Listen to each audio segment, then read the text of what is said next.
கிறிஸ்துவுக்குள் பிரியமான என் அன்பு தேவ பிள்ளைகளே, இந்த ஆத்மீக யாத்திரை நிகழ்ச்சியின் வாயிலாய் உங்களை சந்திப்பதில் மிகுந்த மகிழ்ச்சி அடைகிறேன்.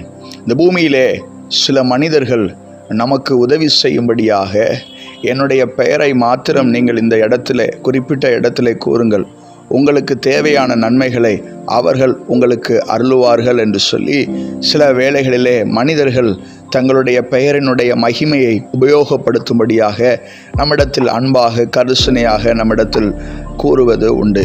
ஆம், இந்த பூமியில் வாழ்கின்ற மனிதர்களுடைய மகிமை பெரிதாக, இவ்வளவு ஆச்சரியமாக, இவ்வளவு நமக்கு உதவி செய்யக்கூடியதாக காணப்படுமாயின் இந்த மனிதனுடைய நாமம், அந்த நாமத்தின் மகிமை சில நேரங்களிலே நமக்கு குறைவுபடவும் கூடும். ஆனால் இதை காட்டிலும் மேலான நாமத்தினுடைய மகிமை, இந்த பூமியில் உள்ளவைகளையும் சிருஷ்டித்த தேவாதி தேவனாகிய இயேசுவினுடைய மகிமை.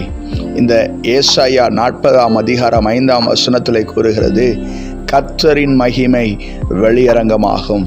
ஆம், இந்த நாமத்தை பிடித்து கொண்டு இந்த நாமத்தின் மேல் பற்றுதலாய் காத்திருக்கிற தேவ ஜனமே, இயேசு என்ற நாமத்தினுடைய மகிமை உங்கள் வாழ்க்கையிலே வெளியரங்கமாக கர்த்தர் இந்த நாளிலே உங்களுக்கு அனுக்கிரகம் செய்வாராக.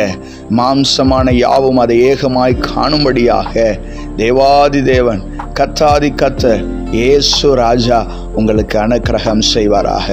கண்களை மூடி நாம் ஜெபிக்கலாம்.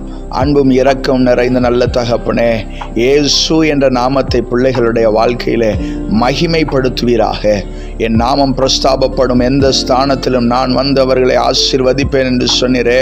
உம்முடைய நாமத்தை மகிமைப்படுத்துகிற பிள்ளைகளுடைய வாழ்க்கையிலே நீர்தாமே பிள்ளைகளை வந்து ஆசீர்வதித்து உம்முடைய நாமத்தை பிள்ளைகளுடைய வாழ்க்கையிலே மகிமைப்படுத்துவீராக.